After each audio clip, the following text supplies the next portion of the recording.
Assalamualaikum students. Hopefully you all are doing good. These are the timestamps which are also given in description so you could directly reach the required questions. Learn question number 10. For parallelogram ABCD find BC. एक parallelogram given है जिसकी हमने एक side find करनी है B to C। यहां से लेकर आपने यहां तक साइड आपने क्या करनी है, फाइंड करनी है। ठीक होगी बात। अब इन पैरेलल आगे जो बाकी भी पार्ट्स हैं, ये पैरेललोग्राम वाले पार्ट्स हैं, इसमें मैं ना आपको एक चीज सजेस्ट करूंगा कि अगर आप ये चाहते हो कि आप एग्जैक्टली उसी तरह फार्मूला लगाते रहो जिस तरह से हम पहले करते रहे हैं, एक है तो a B c sides use करते रहे, वही यूज करना है। इससे पहले क्या था, इससे पहले ट्राइंगल होती थी। ट्राइंगल की कितनी साइड्स होती थी? ट्राइंगल की 3 साइड होती थी। हम एक को ए का नाम दे देते थे, एक को बी का, एक को सी का नाम दे देते। ठीक है, ए के ऑपोजिट स्मॉल साइड मतलब वर्टेक्स के इस तरह नाम दे देते थे, बी के ऑपोजिट स्मॉल बी, सी के ऑपोजिट स्मॉल सी, साइड्स के नाम इस तरह दे देते थे। और एंगल हम कैसे रखते थे? ए के साथ अल्फा, बी के साथ बीटा और सी के साथ क्या है, गैमा। ये स्ट्रक्चर हमारा चलता आ रहा था। अब अगर आप चाहते हो कि यही स्ट्रक्चर फॉलो करो, ठीक है, जो कि मैं आपको रिकमेंड भी करूंगा कि यही स्ट्रक्चर आप फॉलो करो, तो बस एक चीज यहाँ पे चेंज होगी। वो क्या होगी? वो ये कि ये पैरेललोग्राम होने की वजह से आपके पास एक एडिशनल वर्टेक्स भी आ जाएगा जो कि है डी। उसकी वजह से कुछ कंफ्यूजन हो सकती है। उस कंफ्यूजन से बचने के लिए आपने बस ये करना है कि वर्टेक्स को भूल जाना है कि वर्टेक्स के नाम दिए, क्योंकि वर्टेक्स तो उन्होंने पहले से नाम दिए हुए, वो तो हम रीनेम नहीं कर सकते, लेकिन हम साइड के तो खुद से नाम रख सकते हैं। ठीक है, मतलब मैं इस साइड को खुद से ए रख सकता हूँ, इसको बी रख सकता हूँ, इसको सी, जिस मर्जी को जो मर्जी नाम दे सकता हूँ, कोई मसला नहीं है उसमें। लेकिन बस इस चीज का ख्याल है कि अगर आपने जिस साइड को ए का नाम दिया होगा उसके ऑपोजिट एंगल को फिर अल्फा ही रखना है। ये नहीं करना कि इसको ए का नाम दिया है और इसके ऑपोजिट एंगल को बीटा का नाम दे दो, किसी और को अल्फा का नाम दे दो। तो ये नहीं करना। अपनी मर्जी के आप ए बी सी साइड्स के नाम दो, ठीक है, फिर ऑपोजिट एंगल्स को उसी लिहाज से नाम देना है जिस तरह भी मैंने बताया। ठीक है, ये चीज मैं यहाँ अप्लाई करता हूँ, फिर मैं आपको बताऊंगा किस तरह से। देखो, इस पैरेललोग्राम में ए बी सी डी पूरा पैरेललोग्राम गिवन है, बीच में ये आपका डायगोनल की लेंथ गिवन है 20 इंचेस। ये डायगोनल के जो एंगल बने हुए हैं, अल्टरनेट एंगल, ये वो भी गिवन है। उसके अलावा ये बड़ा एंगल जो है 100, ये भी गिवन आ गया। ठीक है, अब हमारे पास अगर देखा जाए तो मैंने ये पढ़ा है कि हम इन पैरेललोग्राम को भी ना ऐसे प्रीवियस पार्ट में भी ट्रायंगल की फॉर्म में लेके फिर सॉल्व करते हैं। इन कॉन्सिडर, या इन ट्रायंगल नहीं, कॉन्सिडर ट्रायंगल, कॉन्सिडर ट्रायंगल कौन सी? B C D. कौन सी ट्रायंगल सपोज कर लिए? B C D. अगर आप B C D triangle suppose करो तो इसमें अब मैं नाम देने लगा जो आपको बता रहा था। देखो सी है ना, ठीक है, आप एक काम करो, इसके ऑपोजिट सी ही रख लो, ये क्योंकि सी तो चलो गिवन है। अब इसी तरह अगर ये बी वर्टेक्स था तो बी के ऑपोजिट आपका आ गया, ये समझो स्मॉल बी। ये क्या आ गया? Small b. ये तो हमें नहीं पता, समझो क्वेश्चन मार्क के लिख देते हैं।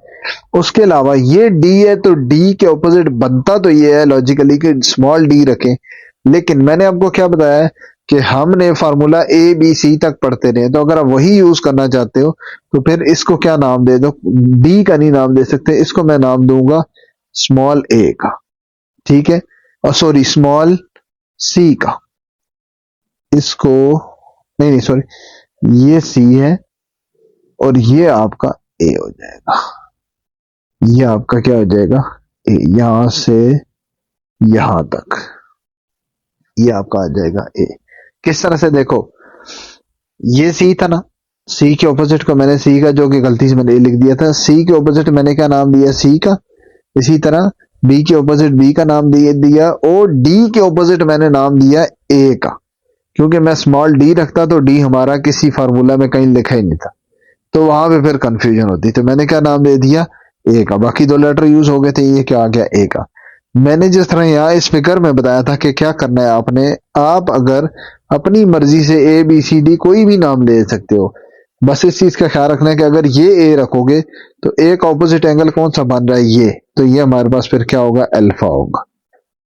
ए का ऑपोजिट ये बन रहा है। हम इस टाइम कौन सी ट्रायंगल सपोज कर रहे हैं? हम इस टाइम सपोज कर रहे हैं ये ट्रायंगल, ऐसे ही है, ये ट्रायंगल हमारी चल रही है, ये जो मैंने अभी रेड से हाईलाइट किया ये हमारी ट्रायंगल चल रही है, ठीक है। इसलिए ए उसके ऑपोजिट अल्फा।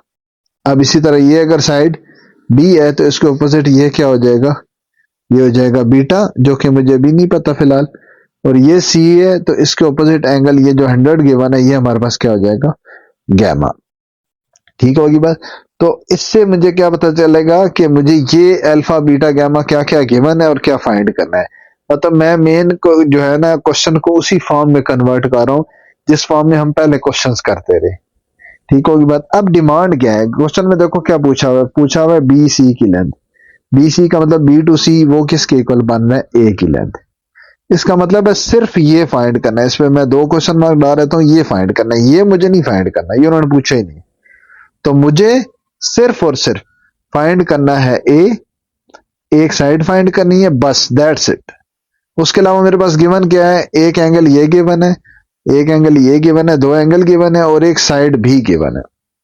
ठीक है। तो पहली प्रेफरेंस, जिस तरह मैं हमेशा कहता हूं कि पहली प्रेफरेंस क्या होगी, law of sine. Law of sine अगर हम लिखें, law of sine, law of sine अगर हम लिखें तो क्या बनता है, A over sine alpha is equals to B over sine beta is equals to C over sine gamma. अच्छा ये मैंने लिख लिया। अब गौर से देखो जरा हमारे पास डाटा क्या गिवन है। ए तो क्वेश्चन मार्क है, वो हमने फाइंड करना है, ऐसे ही है। उसका अल्फा, अल्फा 30 डिग्री, ये हमारे पास गिवन है, इस पे टिक लगा दिए। अगला देखो तो बी क्या आपके पास गिवन था, तो नहीं, ये तो गिवन ही नहीं था। ठीक है। और बीटा, बीटा एंगल भी गिवन नहीं है, बीटा एंगल भी गिवन नहीं है। ठीक है।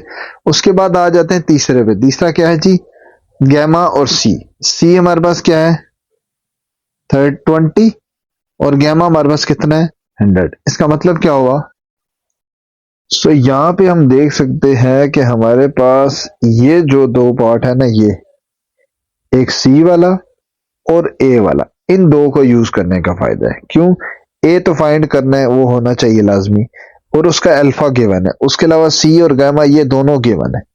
ठीक है। आपके पास बीटा और बी दोनों ही नहीं गिवन, इसका मतलब है आप दोनों इसको स्किप करके पहले और तीसरे को क्या रखोगे, इक्वल रखोगे और सारा डाटा पुट कर दोगे। समझ आ रही बात। ये मैं क्यों सर से रिकमेंड कर रहा हूं, देखो ए और साइन अल्फा, बी और साइन बीटा, सी और साइन गैमा, ये आप पूरे चैप्टर में पूरी एक्सरसाइज में यूज करते रहे, उससे पहले भी यूज करते रहे। तो उसी लिहाज से अगर आप लेबलिंग कर लो तो फिर आपके लिए बिल्कुल इजी आ जाएगा, कोई नई चीज नहीं पढ़नी पड़ेगी, कि नया आइडिया नहीं पढ़ना पड़ेगा। बस आपने लेबलिंग, ये जो मैंने शुरू में आइडिया दिया ना आपने, लेबलिंग बस इस चीज का ख्याल रखना है कि जो भी साइड लोगे अपनी मर्जी की कोई भी साइड तीनों रख लो, ए बी सी, बस उसके ऑपोजिट एंगल भी अल्फा बीटा गैमा रख लेना, बस दैट्स इट। सारी वैल्यूज पुट कर रहा हूं, क्या बनेगा, सबसे पहले इन 2 को मैंने इक्वल रखा तो ए क्या बनेगा, ए ऐसे बनेगा कि ये साइन अल्फा ऊपर जाके मल्टीप्लाई हो जाएगा। So A can be written as C divided by sine of gamma and multiply sine alpha, ऐसे ही है। सो सी हमारे पास क्या गिवन है 20 divided by sine gamma, sine gamma, gamma हमारे पास कितना है जी 100, sine 100 and multiply sine alpha, alpha कितना है जी 30 डिग्री, सो साइन 30। दोनों की वैल्यू पुट करो, क्या बन गया 20 मल्टीप्लाई 0.5, 1/2 आता है, डिवाइडेड बाय 0.9848। इसको मल्टीप्लाई करोगे तो ये मेरे पास निकल आएगा A will be equals to approximately equal to 10.15। ये मेरा आ जाएगा ऑलमोस्ट ए। और ए ही हमारा क्या था, बेसिकली ए था बी सी के इक्वल। ए हमारा क्या था फिगर से, B C, this is actually B C. No second part में एक और पैरेललोग्राम गिवन है जिसमें हमने एंगल फाइंड करना है B D C. B D C देखते हैं कहां पे बनता है, सिंपल सी बात, हमें पता है कि डी जो सेंट्रल पॉइंट होता है वहां पे एंगल बनना होता है basically, B D C. So they are talking about this angle जो कि डी पे बन रहा है। इस एंगल की बात कर रहे हैं कि ये एंगल क्या होगा, ये मैंने डाल दिया क्वेश्चन मार्क। ठीक है। ये एंगल फाइंड करना है और इस एंगल को नाम आप क्या देंगे, सारी कहानी इसमें नेमिंग किया, जिस तरह पिछले पार्ट में मैंने बताया वही चीज यूज करूंगा। सी है, उसके ऑपोजिट मैंने दे दिया नाम सी का। बी है, इसके ऑपोजिट नाम दे दिया बी का। इसमें भी अभी ट्रायंगल कौन सी डिस्कस हो रही है, ये लोअर ट्रायंगल, ये लोअर पोर्शन जो है ना ये डिस्कस हो रहा है। कौन सा वाला, ये सारा पोर्शन, बी डी और सी, ये ट्रायंगल डिस्कस हो रही है। ठीक है, ट्रायंगल बी डी सी, इसी की मैं बात कर रहा हूँ, ट्रायंगल ये कंसिडर कर रहा हूँ। अच्छा, नेमिंग मैंने दे दी, सी का नाम दे दिया, बी का भी नाम दे दिया। अब ये सी है, सी के ऑपोजिट मैंने क्या बताया था, सिंपल नेमिंग, जो अपनी मर्जी की कोई भी दे सकते हो नेम, नाम दे के सी है तो उसके ऑपोजिट का नाम दे दिया गैमा।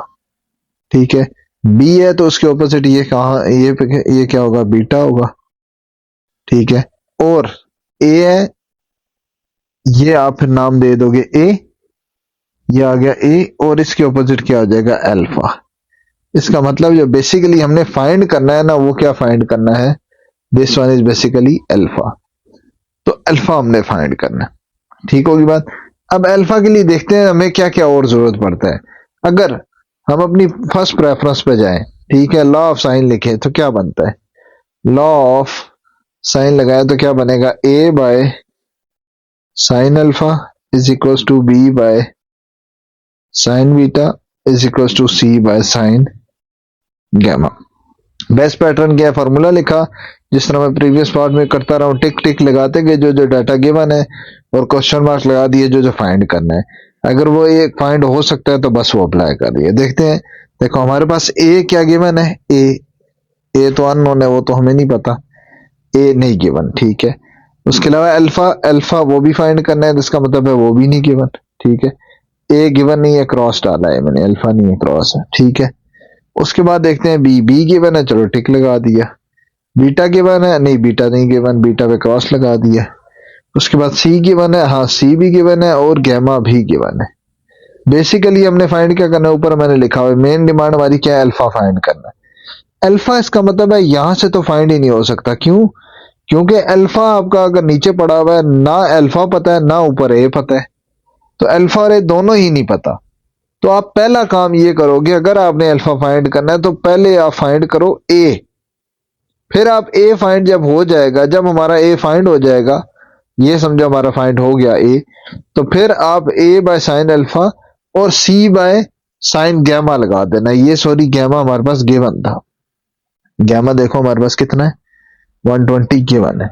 इसका मतलब है फिर आप ये लगा सकते हो, ये सारा पोर्शन जिस तरह पिछले पार्ट में हमने लगाया है, इसको इक्वल रख के इसके साथ इन दोनों पोर्शन को, सी भी गिवन है, उसके अलावा हमारे पास ये हमारे पास गैमा भी गिवन है, ये पूरा पार्ट गिवन है।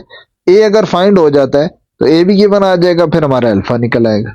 ठीक है, तो मैं अब क्या फाइंड करता हूँ, ए फाइंड करता हूँ। सबसे पहले मैं फाइंड करूंगा ए, ए हमारी तीसरी साइड है, देखो एक साइड ये है, एक साइड ये है, एक आध हमारे पास एंगल गिवन है, दो साइड्स गिवन है, तीसरी हमने निकालनी है। अब कैसे फाइंड होती है, देखो हमारे पास लॉ ऑफ कॉज ऐसा फॉर्मूला है जिसमें तीन साइड्स होते हैं और एक एंगल होता है। तो हम लॉ ऑफ कॉज पहले लगाते हैं, उसमें तीन साइड्स आ जाएंगी, एक एंगल जो गिवन है वो यूज कर लेते हैं। एंगल कौन सा गिवन है, एंगल हमारे पास गिवन है गैमा वाला, तो ये मैं यूज कर लूंगा। इसको यूज करके बाकी तीन साइड्स पुट सॉल्व करूंगा और उसमें से एक साइड की वैल्यू निकाल लूंगा। जब मेरे पास एक साइड ए की वैल्यू आ जाएगी, वो मैं यहाँ पे पुट करूंगा इसी लॉ ऑफ साइन में, जिसको मैं नाम दे देता हूँ इक्वेशन नंबर 1 का, यहाँ पुट करूंगा तो मेरे पास साइन अल्फा अल्फा निकल आएगा। ठीक होगी बात। तो मैं यहाँ पे यूज करूंगा नाउ यूजिंग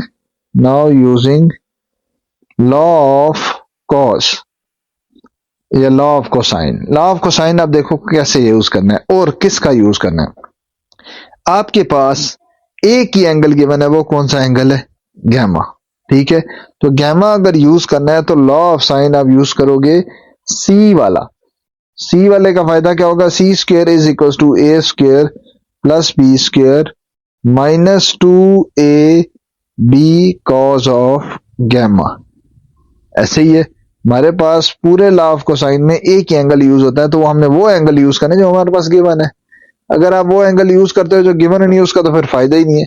तो हमारे पास गैमा गिवन है, ठीक है, हमारे पास बी गिवन है, ये बी भी गिवन है, ये सी भी गिवन है, तो मैं इससे क्या फाइंड कर सकता हूं, यहां से ए फाइंड करूंगा, ए फाइंड करके फिर उधर पुट करूंगा।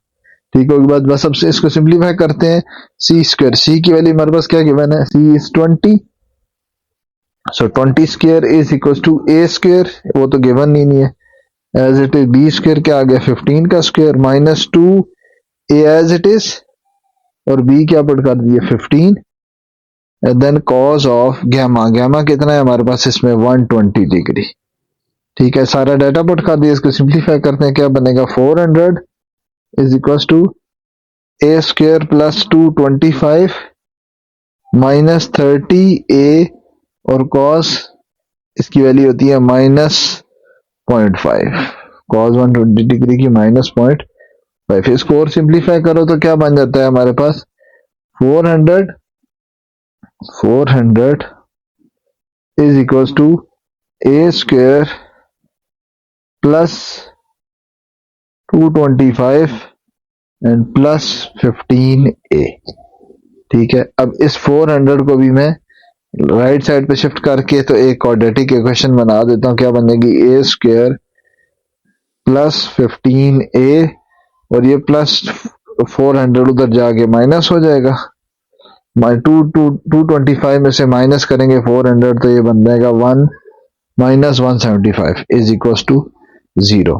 इसके साथ 1 है, यहाँ पे क्वाड्रेटिक फार्मूला लगा दो, क्वाड्रेटिक फार्मूला ए में बन रहे। ठीक है, ये आपके पास ए आ गया, ये आपके पास स्मॉल बी आ गया, और ये आपके पास क्या आ गया सी आ गया। क्वाड्रेटिक फार्मूला क्या है जी, अच्छा वेरिएबल हमारे पास क्या यूज हुआ है, वेरिएबल हमारे पास एक्स नहीं है, इसमें ए है, तो क्या लिखेंगे A is equal to minus B का मतलब है -15, क्वाड्रेटिक फार्मूला लगा रहा हूं क्योंकि यहाँ पे इसकी मिड टर्म ब्रेक नहीं होती, minus b plus minus under root b square मतलब 15 का square minus 4 a is 1 and c is minus 175, इसको मल्टीप्लाई किया डिवाइडेड बाय 2a इज 1। ये सारा डाटा मैंने ए बी सी यहाँ पे पुट कर दिया क्वाड्रेटिक फार्मूला में, और क्वाड्रेटिक फार्मूला तो ऑब्वियसली अब इस टाइम इस क्लास तक तो याद हो जाता है, उसके अंदर मैंने डायरेक्टली पुट किया है। क्या करेंगे, इसको सिंप्लीफाई करते हैं, क्या बनेगा -15 प्लस माइनस अंडर रूट 225, और ये प्लस मल्टीप्लाई होकर प्लस 700 डिवाइडेड बाय 2, इसको और फर्दर सिंप्लीफाई करो तो क्या बन जाता है -15 प्लस माइनस 925 डिवाइडेड बाय 2, इसको दो अलग अलग करो तो ये बनता है, इसका अंडर रूट लेने के बाद जो आंसर आता है वो आता है -15 प्लस माइनस 5 प्लस माइनस 30 आ जाता है, 30.54 आ जाता है, 30.4 डिवाइडेड बाय 2। अब यहां से मैंने माइनस वाला इग्नोर कर दूंगा, सिर्फ प्लस वाला लूंगा, a is equal to -15 plus 30.4 divided by 2, ignoring negative part. क्यों, क्योंकि आपके पास a जो है साइड है, because side can't be negative, एक साइड है और साइड की लेंथ कभी भी नेगेटिव नहीं हो सकती, इसलिए वो नेगेटिव लेंगे तो सॉल्व होके आंसर ए का नेगेटिव आ जाएगा, तो वो तो पॉसिबल ही नहीं है, तो आप पॉजिटिव लोगे, प्लस लोगे, इसमें से इसको माइनस करोगे, 2 पे डिवाइड करके ए क्या निकलेगा 7.7, ये मेरे पास निकला है ए। ठीक होगी बात।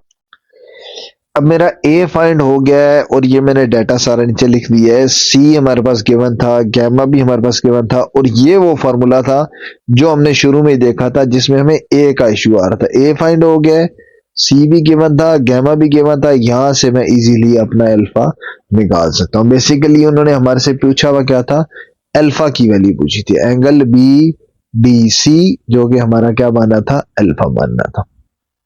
ठीक है, फिगर में अल्फा बन रहा था, तो यहाँ पे सारा डाटा पुट करूंगा और अल्फा की वैल्यू फाइंड कर लूंगा। क्या है जी, ए बल्कि इसको पहले सेपरेट कर लेता हूँ।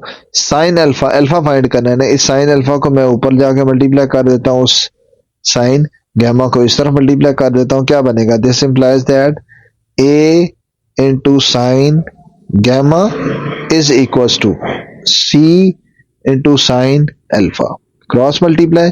उसके बाद साइन अल्फा, सी भी हमारे पास गिवन है, इसको भी इधर आके डिवाइड कर देता हूँ। तो क्या बनेगा? साइन अल्फा हमारा सेपरेट हो जाएगा, क्या निकलेगा? Sine alpha. Sine alpha will be equals to, मैंने शफल करके लिख दिए, ये पूरी साइड ए और साइन ए साइन गैमा, और उसके साथ ये सी जाके क्या हुआ है? डिवाइड। ये वहां पे दूसरी तरफ जाके क्या हो गया? डिवाइड हो गया। सारी वैल्यूज पुट कर देता हूं। ए क्या है हमारे पास? ए इज 7.7 और डिवाइडेड बाय सी क्या है?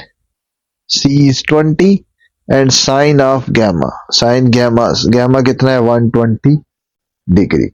इसको पुट करेंगे, मल्टीप्लाई करेंगे, क्या आ जाएगा? Is equals to sine alpha will be equals to 7.7 into sine 120 is 0.866 divided by 20, दोनों के डिवाइड करोगे तो आपके पास आ जाएगा sine alpha. Sine alpha will be equals to, ये सारा अप्रोक्सीमेट मतलब मल्टीप्लाई डिवाइड करने के बाद 0.3334, और अल्फा निकालना है तो क्या हो जाएगा? Alpha will B sign inverse of 0.334, और इसका इनवर्स कैलकुलेटर बेलो तो अप्रोक्सीमेटली आता है 19.49 डिग्री। ये हमारे पास आ जाएगा एंगल। ठीक हो गया। Now in question number 11 part 1, for the figure below find B C. एक ट्रायंगल बनी है, इसमें एक चीज डिफरेंट है, वो ये है कि जो प्रीवियस हम सारे केसेस या ये पूरी एक्सरसाइज जो हम पढ़ रहे हैं वो हम सारी की सारी ओब्लिक ट्रायंगल्स पे पढ़ रहे हैं, राइट एंगल ट्रायंगल के अलावा। मतलब यहाँ पे दोबारा राइट एंगल ट्रायंगल आ गया है, तो हम इसको जो इससे प्रीवियस एक्सरसाइज करते हैं ना उस तरह से किया जा सकता है।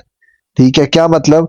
इससे पहले हम क्या करते थे? Sine theta cos theta is equal to perpendicular by base perpendicular by hypotenuse, इस तरह से लिख सकते थे, क्योंकि ये कॉन्सेप्ट सिर्फ और सिर्फ राइट एंगल में होता है, परपेंडिकुलर ओवर हाइपोटेन्यूज या ये सारी चीजें। लेकिन अगर आपके पास ऐसे हो कि जिसमें ओब्लिक ट्रायंगल हो, उसमें तो परपेंडिकुलर बेस हाइपोटेन्यूज का तो कोई कॉन्सेप्ट ही नहीं होता। ठीक होगी बात। इसलिए यहां पे हम क्या करेंगे? इसी को दोबारा यूज करेंगे। दो ट्रायंगल है राइट एंगल, एक है आपके पास right angle A B C, एक ट्रायंगल क्या है? ए बी सी है राइट एंगल। ठीक है, दूसरी क्या है? A B D, A B और डी, ये आपके पास दो राइट ट्रायंगल है, ये भी और ये भी राइट ट्रायंगल है और ये भी क्या है? राइट एंगल है। आपने फाइंड क्या करना है? देखो बी सी, इसका मतलब है जो छोटी ट्रायंगल है उसकी बेस फाइंड करनी है, ये पोर्शन फाइंड करना है। ये हमारा क्वेश्चन मार्क है, इसको मैं नाम दे देता हूं, फॉर एग्जांपल ये x है। ठीक है, इसकी वैल्यू मुझे फाइंड करनी है, जो रिमेनिंग लेंथ वो दी हुई है। अच्छा, अब मुझे अगर बी सी फाइंड करना है तो मैंने उसकी जगह पहले आसान वेरिएबल एक रख लिया, वो क्या रख लिया? x। इट मीन्स मेरा मेन टारगेट है वैल्यू ऑफ x फाइंड करना। अब मैं किस तरह से करता था? इससे पहले जो दो ट्रायंगल लेते हैं उन दोनों के ऊपर हम अप्लाई करते थे tan थीटा। tan थीटा से ये होता था, tan थीटा मतलब कोई याद रखने वाली बात नहीं है कि tan थीटा यूज करेंगे, वो इसलिए क्योंकि एक तो पहली चीज है tan थीटा में क्या आता है? परपेंडिकुलर बेस, बेस वाला पोर्शन जो है वो हमने फाइंड करना है। ये पोर्शन कौन सा बेस वाला, ये हमने फाइंड करना है। बेस तो इसलिए यूज होगा, परपेंडिकुलर इसलिए क्योंकि ये जो परपेंडिकुलर वाला पोर्शन है मतलब वर्टिकल पोर्शन है ए टू बी, ये ऐसा पोर्शन है जो दोनों ट्रायंगल का कॉमन पोर्शन है। मतलब ए बी सी और ए बी डी दोनों में ए बी क्या है? कॉमन है, तो ये लेंथ जो है ना वो दोनों में कॉमन है। इसलिए मैं ऐसा पोर्शन यूज करूंगा जिसमें एक साइड ऐसी हो जो दोनों में कॉमन हो और दूसरी वो चीजें जो कि फाइंड करनी हो वो तो होनी चाहिए। ठीक है, तो मैं क्या करता हूं? पहले छोटी ट्रायंगल में और फिर बड़ी ट्रायंगल में, in right triangle A B C. अगर ए बी सी लो तो उसमें क्या बनेगा? tan उसका छोटी ट्रायंगल ए बी सी, इसमें ट्रायंगल के एंगल कितना है? Theta 40 degree, 40 degree is equal to perpendicular by base. तो परपेंडिकुलर बाय बेस अगर पुट करूं, इसका परपेंडिकुलर क्या है, यहां से लेकर यहां तक, मतलब ए बी को भी मैं आसानी के लिए नाम दे देता हूं वाई का, समझो। ठीक है, ए बी को मैंने क्या नाम दे दिया, A B is equal to Y. So ये आ गया Y divided by base. Base इसकी क्या है, ए बी सी ट्राइंगल की, ए बी टू सी मतलब एक्स, ये आ गया एक्स आ गया। ठीक है, इसको ताकि कंफ्यूजन ना हो तो मैं एक स्टेप और लिख देता हूं ताकि बिल्कुल कंफ्यूजन ना। परपेंडिकुलर हमारा इस ट्रायंगल क्या क्या क्या बन रहा है, ए बी, और बेस हमारा क्या बन रहा है, बी टू सी। और ए बी की वैल्यू मैंने अभी क्या रखी है, y, और बी टू सी की क्या रखी है, x। तो tan 40 degree is equal to y by x। ठीक है, tan 40 की वैल्यू क्या होती है, tan 40 की वैल्यू होती है जी 0.839, approximate value 0.839 is equal to y over x। ठीक है, और यहां से अगर मैं x को उधर मल्टीप्लाई कर दूं फ्रैक्शन ताकि खत्म हो जाए, तो y क्या निकला है, y will be equals to 0.839x। इस x को मैंने उधर क्या कर दिया, मल्टीप्लाई। ये मेरे पास एक इक्वेशन बन गई, इसको मैंने नाम दे देता तो इक्वेशन नंबर 1 का। ठीक है, अभी मैंने सिर्फ क्या लिया, छोटी राइट एंगल ट्रायंगल में tan थीटा लिया। अब मैं बड़ी राइट एंगल ट्रायंगल, बड़ी राइट एंगल ट्रायंगल कौन सी है, जिसमें a से b है और b से फिर d है, ये बड़ी ट्रायंगल आ गई। ठीक है, मतलब मैं इस ट्रायंगल की बात कर रहा हूं, ये मार्क नहीं हुआ, ये A to B and B to D, ये आपके पास है दूसरी राइट एंगल। ठीक है, इसमें tan थीटा क्या लेंगे, थीटा हमारे पास इसका क्या है 20 डिग्री, तो tan 20 के साथ लेंगे। ठीक हो गया, बड़ी राइट एंगल में tan 20 क्या बनेगा, in triangle A B D, इसके अंदर लेंगे tan थीटा, so tan 20 degree is equal to perpendicular by base. इसका परपेंडिकुलर क्या बनता है, इसका परपेंडिकुलर जरा गौर से देखो, इसका परपेंडिकुलर ए बी ही बनता है, ए बी, और बेस क्या बनती है, बी टू डी बनती है। बेस क्या बनती है, बी टू डी, और बी टू डी भी फिर नेक्स्ट पार्ट में हम किसके इक्वल रखेंगे, दो पार्ट्स के इक्वल होंगे। यहां से यहां तक x है और फिर यहां से यहां तक 15 है, so B to D next part में ना स्प्लिट हो जाएगी x प्लस 15 में, और ये जो ए बी है ये स्प्लिट हो जाएगी, मतलब ये इसकी जगह क्या आ जाएगा, y। तो क्या लिखेंगे, tan 20 is A B by B D and A B is y divided by B D is x plus 50। ठीक हो गया बस।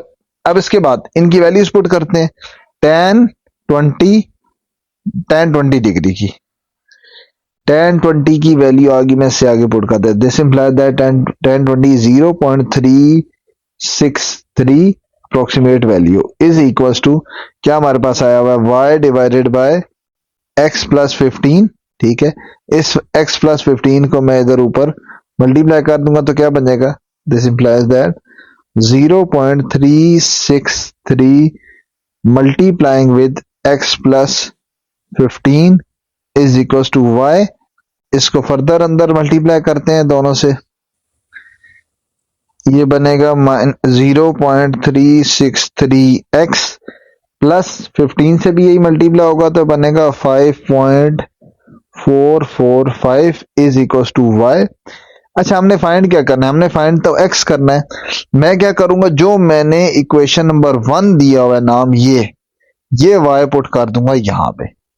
ठीक है, y पुट कर दूंगा यहाँ पे, इस y की जगह पुट कर दूंगा। इसको बेशक नाम दे दो 2 का, ताकि आप ऊपर स्टेटमेंट क्या लिखो, पुट 1 इन 2। तो इक्वेशन नंबर 1 क्या है, y की वैल्यू क्या थी हमारे पास 0.839x। ठीक है, तो क्या बन जाएगा 0.0363x plus 5.445 is equal to 0.93839x, sorry 0.839x। ठीक हो गया। अब ये 0.3 वाला पोर्शन में सारा राइट साइड पे ले जाता हूं, क्या बनेगा 5.445 is equal to 0.839 839 X minus 0.363 X, इन दोनों को माइनस करो, माइनस करके ये आ जाता है G is equal to 0.476 X, 476 X, और फिर ये 0.476 उधर जाके डिवाइड कर दो, डिवाइड होके ये हो जाएगा, इसको पहले यूं लिख लेते हैं 445 डिवाइडेड बाय 0.476 और डिवाइड करके ये आंसर आता है अप्रोक्सीमेटली इक्वल टू 11.439, 11.4 भी आप लिख सकते हैं, तो वो भी लिखते हैं। ये आपके पास आ जाता है वैल्यू ऑफ एक्स, और वैल्यू ऑफ एक्स ही आपने फाइंड करना था। ठीक होगी बात, हमने उसी को नाम वैल्यू ऑफ एक्स का दिया हुआ था। Now in second part triangle EDG is given, ठीक है, and we have to find angle D find करना है, जो कि मैंने यहां से रेड से हाईलाइट कर दिया है, ये डी हमने फाइंड करना है। ठीक है, इसका मतलब एंगल जहां पे बना है डी पे, ये हमने फाइंड करना है। अच्छा, इसको किस तरह से, सबसे बेस्ट इजीएस्ट वे क्या है, देखो अगर आप ट्राइंगल कंसीडर करो, ये पूरी ट्राइंगल कंसीडर कर रहे हो, ट्राइंगल ED एंड G, तो यहाँ पे एक चीज नजर आ रही है कि ई पे कितना एंगल बन रहा है, एंगल ई कितना बन रहा है 90, ठीक है, और एंगल डी वो कह रहे हैं फाइंड करो, पूरा डी फाइंड करो, डी पे वैसे दो स्प्लिटिंग हुई है लेकिन पूरा अगर डी वो फाइंड करो, ये हमारा मेन क्वेश्चन है कि यहाँ पे एंगल आपने क्या फाइंड करना है, पूरा डी फाइंड करना है। ठीक है, तो अगर मुझे सिर्फ और सिर्फ जी पता चल जाए, ये जो है अगर मैं ये फाइंड कर लूं, ये जी अगर मैं जी फाइंड कर लूं यहाँ पे, तो उससे क्या हो जाएगा, उससे बिल्कुल इजी हो जाएगा। क्यों, एक 90 है, दूसरा जी फाइंड हो जाएगा, तीनों का सम 180 होता है, जब दो पता चल जाता है तो तीसरा डी इजीली निकल आएगा। ठीक है, तो मैं क्या करूंगा, मैं यहाँ पे डायरेक्टली डी नहीं फाइंड करूंगा बल्कि जी फाइंड करूंगा। और मुझे कैसे पता चला मैं जी फाइंड करना है, डी डायरेक्टली क्यों नहीं, क्योंकि जो डाटा सारा गिवन है वो देखो आप 20, 30, 125, वो एक इस साइड ट्राइंगल का गिवन है। कौन सी ट्राइंगल, ट्राइंगल DFG, इस ट्राइंगल का सारा डाटा गिवन है, तो DFG का सारा डाटा गिवन है, उससे मैं फाइंड करूंगा angle G, angle G find हो जाएगा तो बस तीनों का सम 180 करके, तो वहां से मैं क्या फाइंड कर लूंगा, एंगल डी फाइंड कर लूंगा। ठीक है, सिंपल सी बात है, ई आपका 90 डिग्री है, टोटल ट्राइंगल में कितना एंगल होता है 180 डिग्री, अगर ई 90 है तो पीछे कितना बचा, 90 बचा, तो इसका मतलब है ये जो जी है, ये जी और ये जो डी है, ये दोनों मिला के 90 होंगे, तो जो भी जी की वैल्यू निकलेगी उससे जो रिमेनिंग होगी वो आपकी 90 की रिमेनिंग जो वैल्यू होगी वो आपकी डी निकल आएगी। ठीक होगी बात, तो फाइंड करता हूं, मेरा पहला टारगेट क्या होगा, जो कि मैंने यहाँ पे टिक लगाया, मैं फाइंड करूंगा एंगल जी। ठीक होगी बात, अब मैं क्या करता हूं, ये ट्राइंगल मैंने कंसीडर कर लिया, कंसीडर ट्राइंगल DFG, अगर DFG मैंने कंसीडर किया है तो ये कौन सी बन गई, पहले मैं यहाँ पे हाईलाइट कर देता हूं कि मैं किसकी बात कर रहा हूं, DF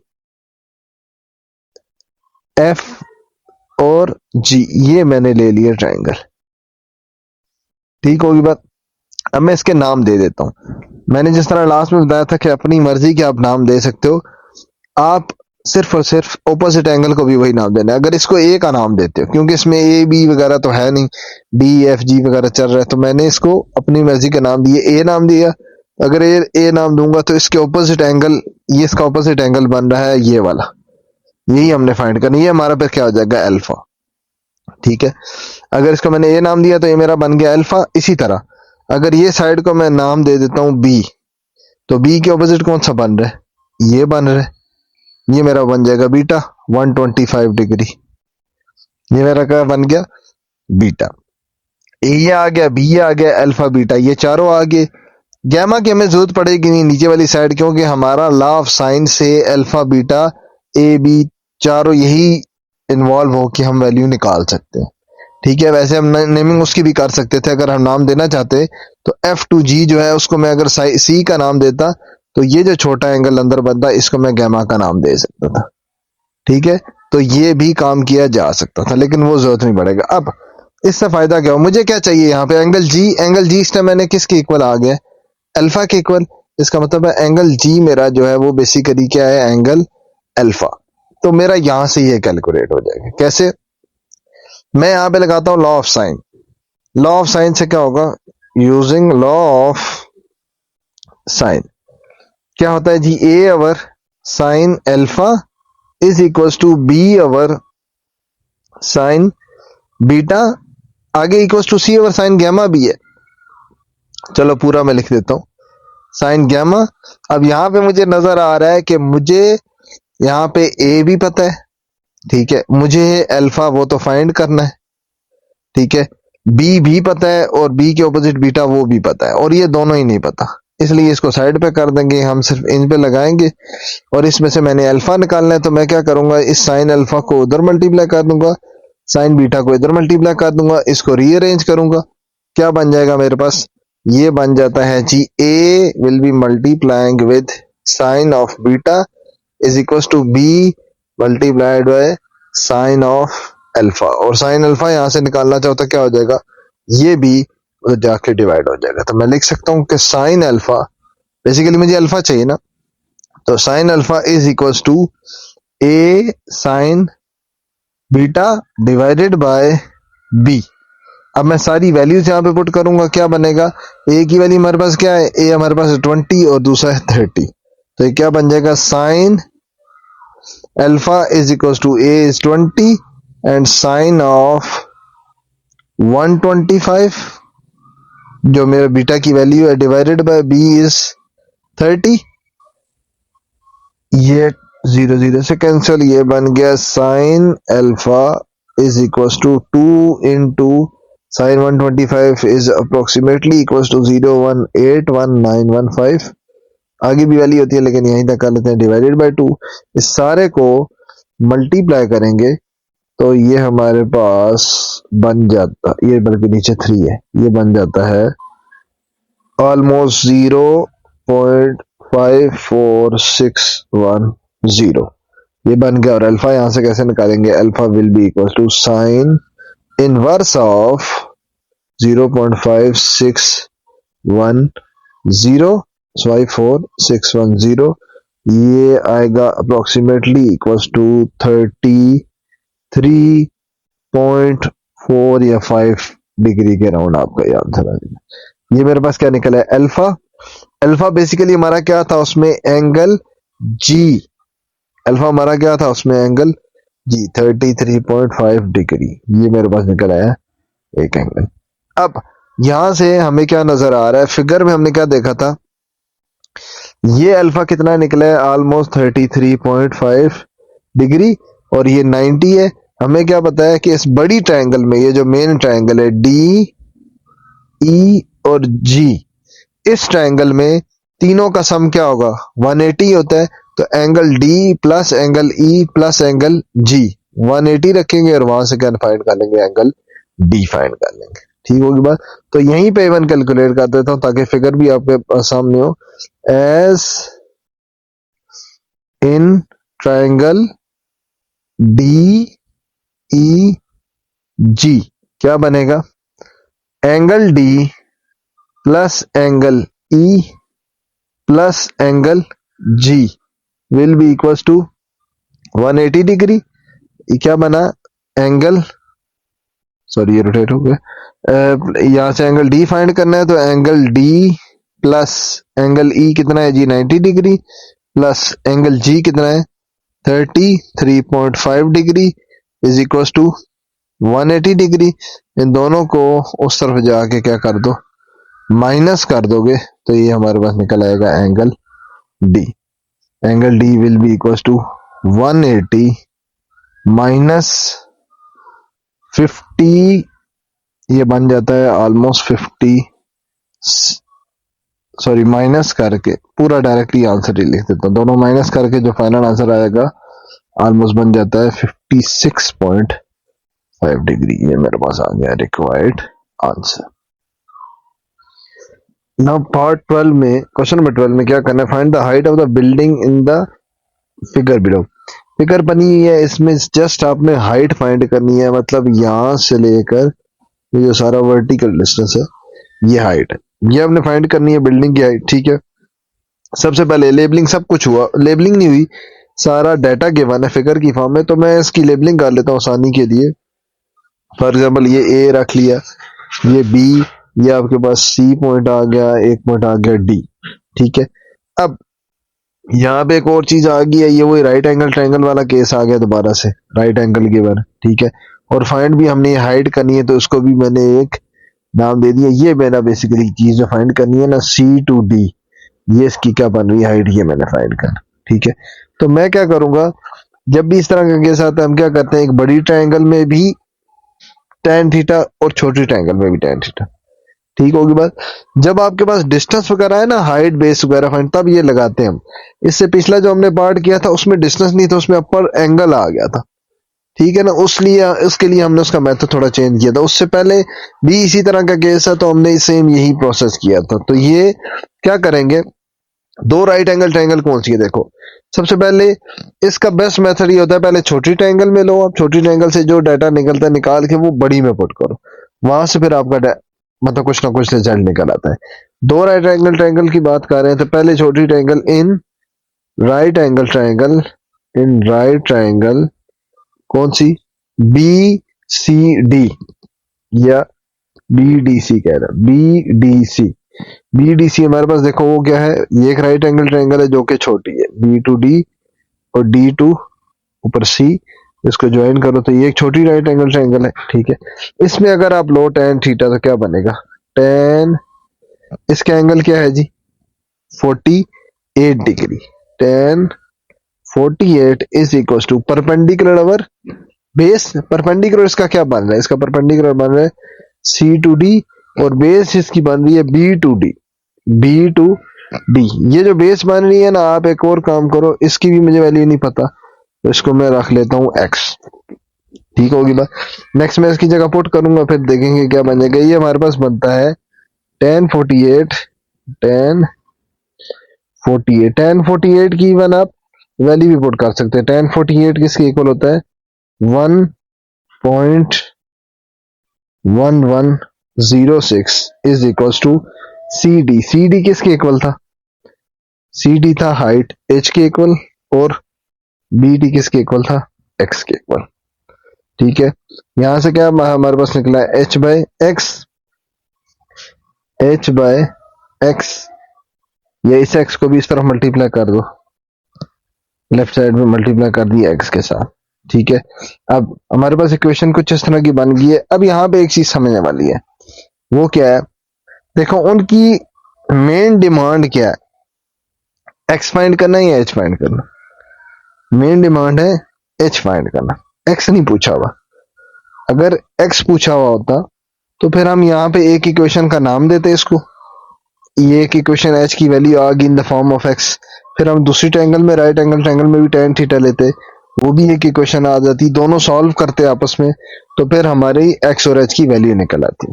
लेकिन यहाँ पे हमने क्योंकि सिर्फ h चाहिए तो आप x की वैल्यू यहां से निकालो। अब x की मैं क्यों निकाल रहा हूँ, देखो x की वैल्यू पता निकलेगी कैसे, 1 डिवाइडेड बाय 1.1106 उधर जाके डिवाइड होगा।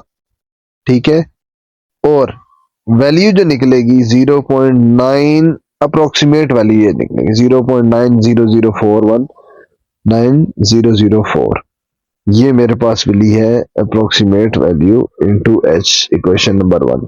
अच्छा, वजह मैं बता रहा था क्यों मैं x की वैल्यू निकाल रहा हूं, क्योंकि जब मैं दूसरी इक्वेशन निकालूंगा, बड़ी राइट एंगल में tan थीटा लूंगा, वहां पे मैं इस x की वैल्यू जब रिप्लेस करूंगा इन द फॉर्म ऑफ क्या है h की फॉर्म में जब पुट करूंगा तो पूरी इक्वेशन वहां पे h में आ जाएगी और वहां से h की वैल्यू निकल आएगी डायरेक्टली। ठीक है, अगर आप ऐसे नहीं करते, आप कहते हो नहीं मैं यहां से ना h की वैल्यू निकालना चाहता हूं इसी इक्वेशन से, मैं यहीं से h निकालता हूं in the form of x, इसको वहां पे जाहिर सी बात आप रिप्लेस जब करोगे तो आप किसकी वैल्यू पुट करोगे, h की वैल्यू पुट करोगे, यही 1.106 x ये पुट करोगे। अब जब ये पुट करोगे तो इक्वेशन वहां पे किस में चली जाएगी, सारी x में चली जाएगी, तो उधर से वैल्यू पहले x की निकलेगी, फिर वो वापस पुट करना पड़ेगा h की निकालने की, तो एक एडिशनल काम करना पड़ेगा।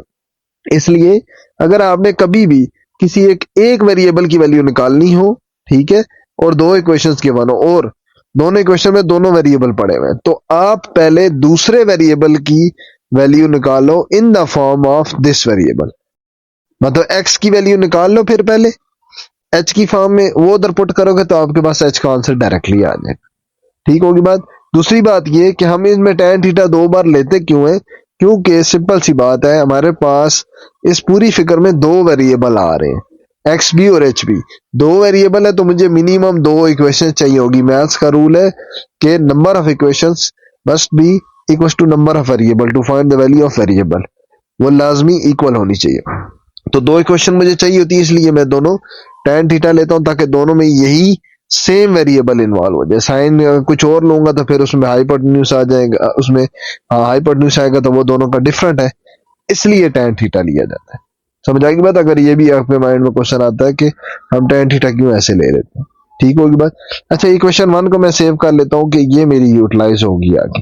ठीक है, अब मैं क्या लेता हूं बड़ी ट्रायंगल में। बड़ी ट्रायंगल कौन सी है? बड़ी ट्रायंगल है ए डी सी, ए डी सी। इस ट्रायंगल में tan थीटा लूंगा तो इसका एंगल क्या है जी 35 डिग्री, और इसका परपेंडिकुलर क्या है जी वही same h।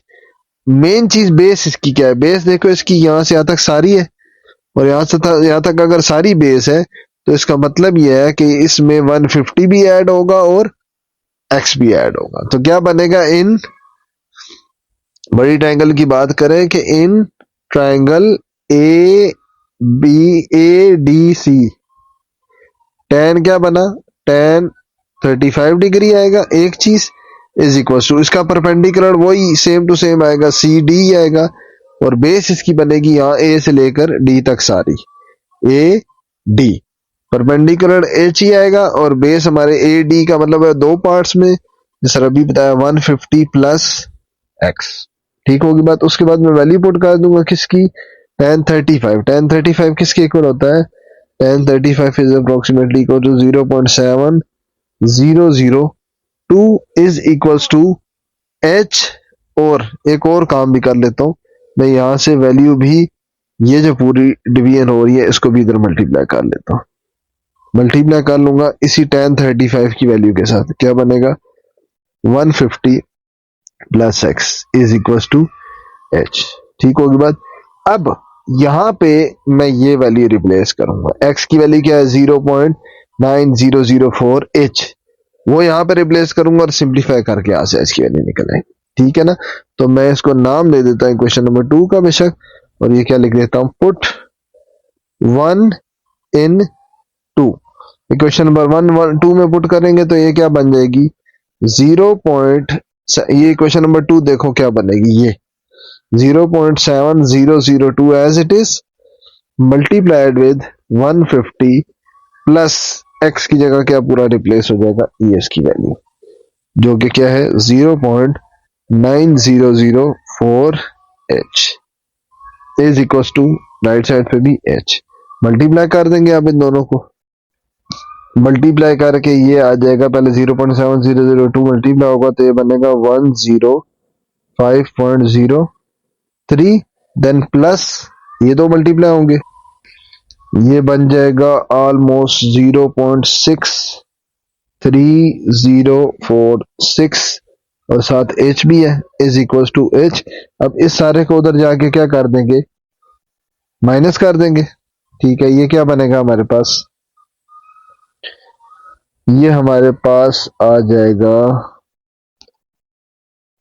105 is equal to h minus 0.6304 h। इन दोनों को माइनस किया तो ये बनता है अप्रोक्सीमेटली इक्वल्स टू, इसके साथ 1h है ना, तो 1h में से वो माइनस होगा 0.36953 h is equal to 105।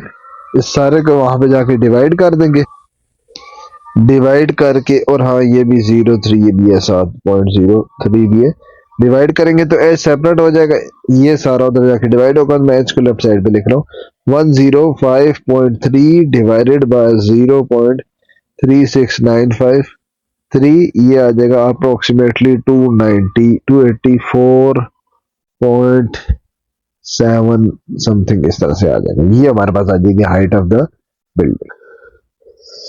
Question number 13 क्या है? 5 towers A and B are located 10 miles apart at the same level of ground. दो टावर आगे, टावर ए और बी, दोनों के दरमियान कितना गैप है जी? 10 माइल्स। दोनों सेम ग्राउंड लेवल पे, एक दूसरे के दरमियान गैप आ गया, ठीक है। Rangers at fire tower A spots a fire at 42 degree and rangers at fire tower B spots a same fire. एक ही जगह फायर लगी हुई है, ये समझो रेंजर्स की बात हो रही है यहाँ पे।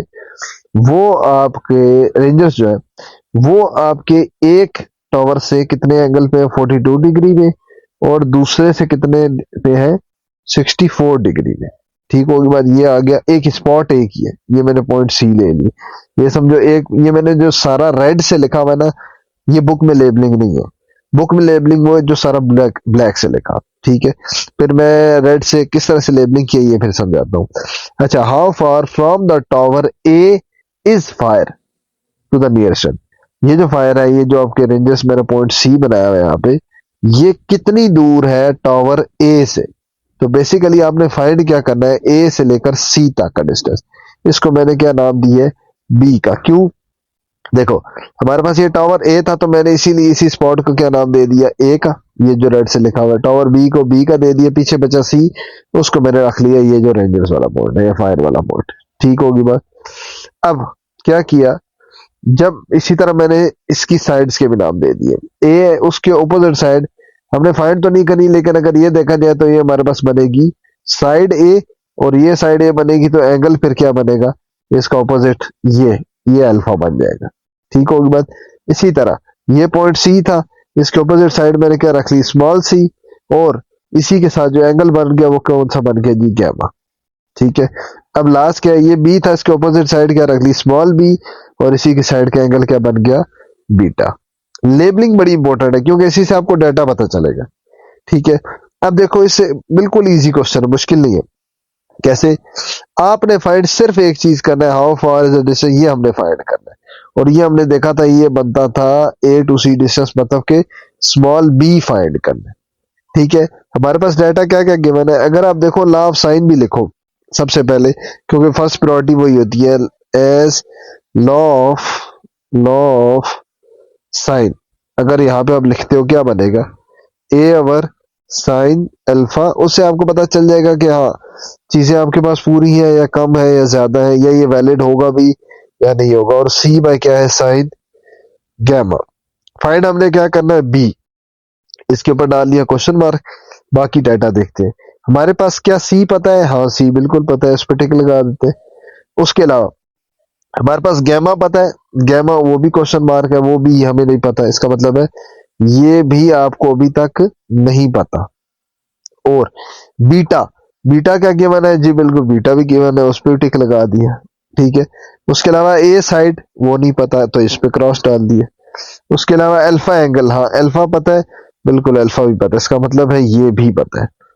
अगर आप डाटा देखें गौर से, तो बी फाइंड करना है, उसके नीचे वाला बीटा गिवन है, और दोनों साइड पे एक एक पार्ट गिवन है। सी पता है तो गैमा नहीं पता।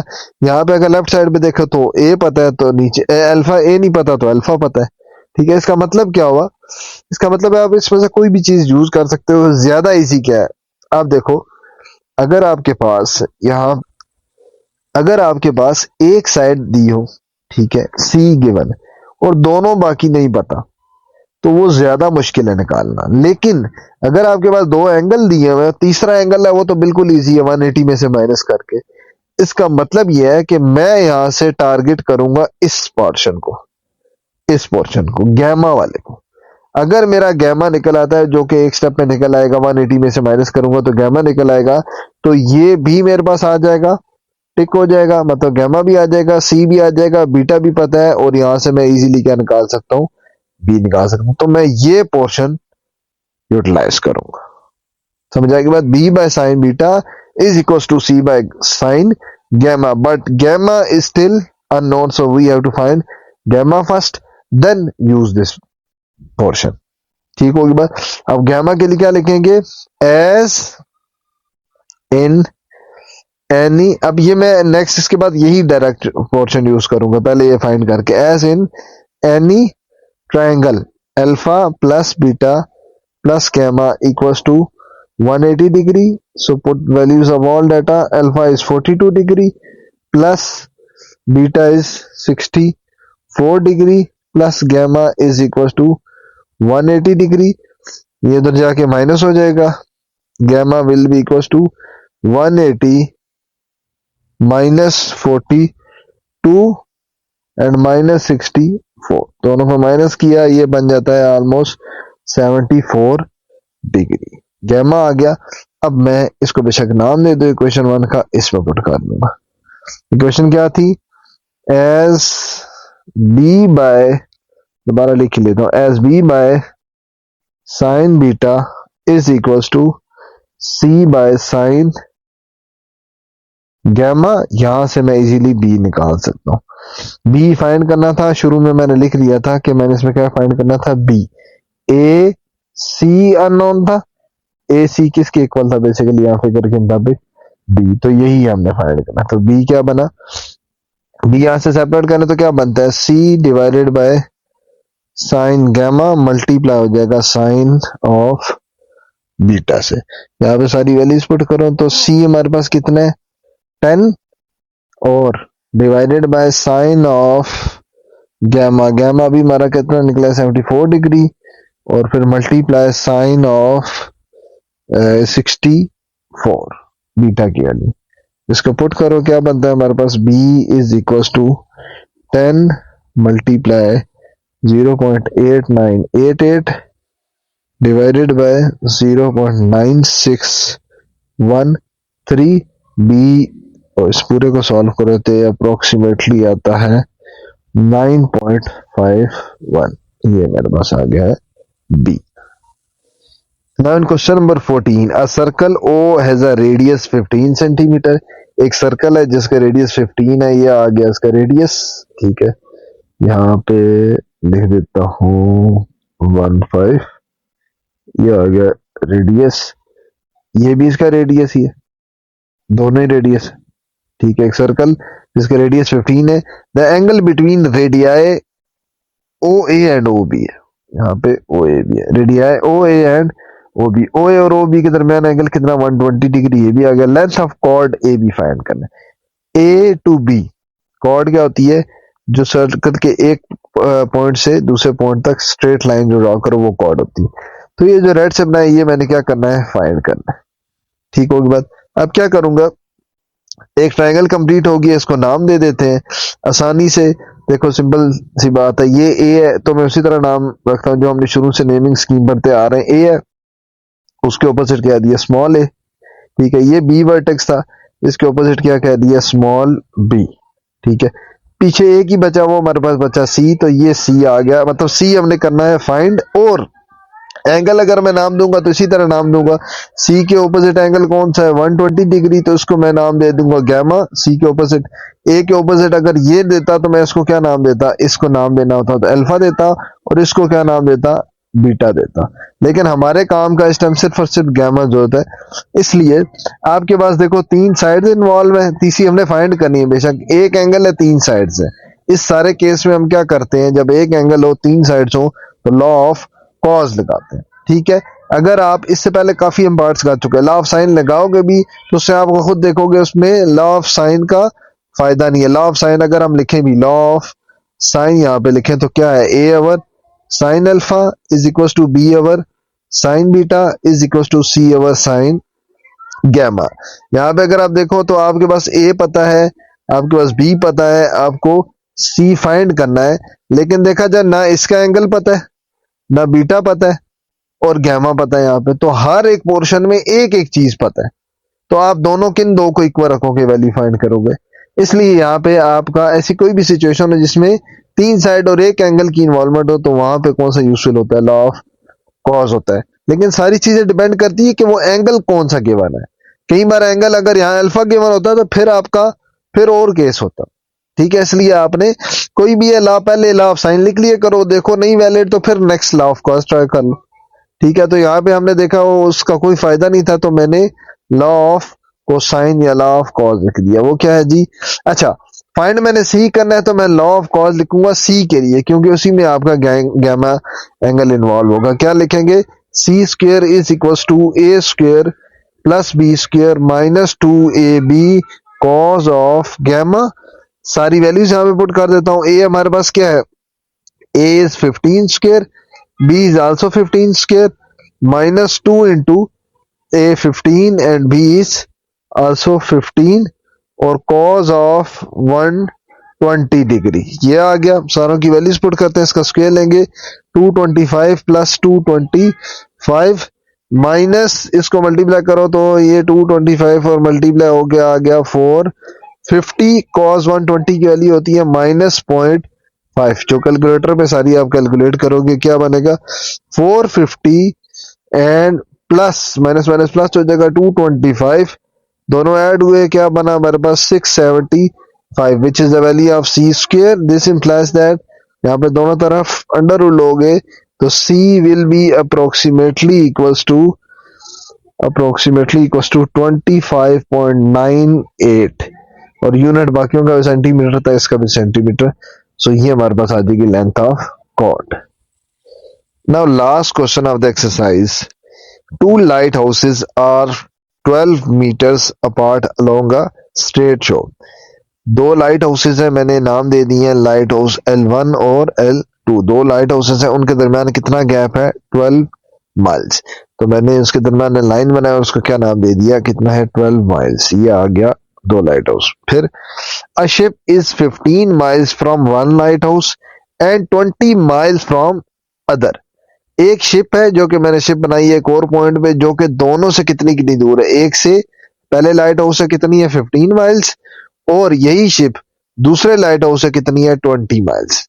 तो ये तीन आपके पास, इसका मतलब ये है सॉरी, एक शिप है और यहाँ पे दो लाइट हाउसेज हैं, तो तीन एक तरह के ट्रायंगल बन गए और उनके दरमियान ना डिस्टेंसेस केवल। ठीक होगी बात। अब फाइंड क्या करना है? Find the nearest degree. Nearest degree का मतलब है हमने करीब आंसर एक डिग्रीज में बताना है। यही से पता चल गया कि एंगल निकालना है। ठीक है। The measure of angle between lines of sight from ship to each light house. Ship से दोनों लाइट हाउस, शिप से दोनों लाइट हाउस कौन से जा रही है? एक इधर जा रहा है और एक इधर जा रहा है, उनके दरमियान के एंगल। इसका मतलब है ये एंगल आपने करना है फाइंड, ये एंगल फाइंड करना है। ठीक होगी बात। ये हमारा क्या है? Question mark. ये एंगल फाइंड करना है।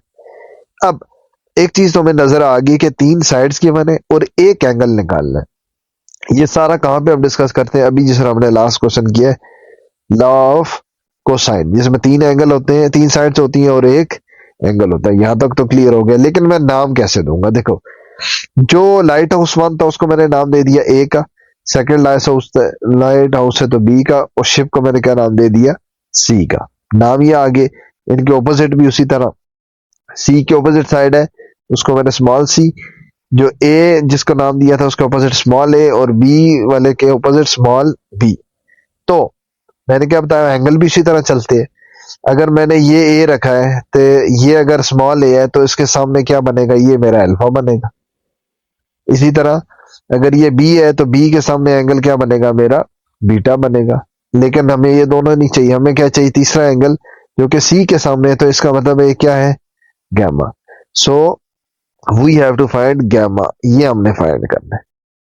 इस पूरी एक्सरसाइज में जिस बच्चे को लेबलिंग करना आ गया उसके लिए बहुत आसान है।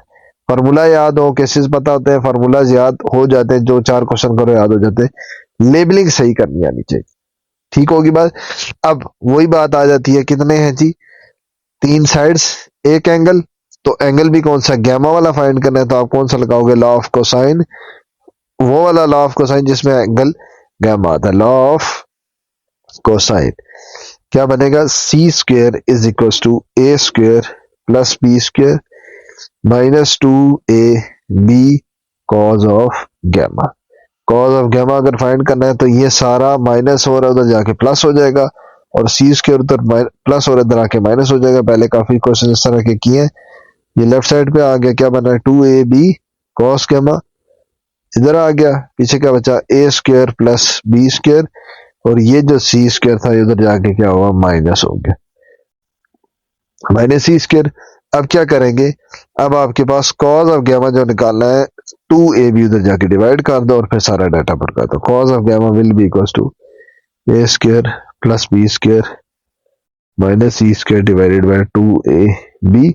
सारी वैल्यूज पुट करेंगे, क्या बनेगा, इज 15 20 स्क्वायर, ये हमारे पास क्या था, हाँ a 20 था, 20 square plus 15 square and minus c square is 12 square divided by 2 a 20 and 15। Simplify करो, ऊपर स्क्वायर करो, स्क्वायर लेके फिर आपस में प्लस माइनस करके जो आंसर है वो मैं डायरेक्ट लिख रहा हूँ 481, नीचे मल्टीप्लाई करके आएगा 600, इसको डिवाइड करो बनता है 0.8017। It is the value of cos gamma, so gamma will be equals to cos inverse of 0.8017। तो gamma will be equal to 0. ये नहीं, इसका जो cos inverse लेंगे ये बनता है almost 36.71 degree which is the required angle. ठीक होगी बात, एक्सरसाइज हमारी एंड होगी है, इंशाल्लाह नेक्स्ट स्टार्ट करेंगे 8.4।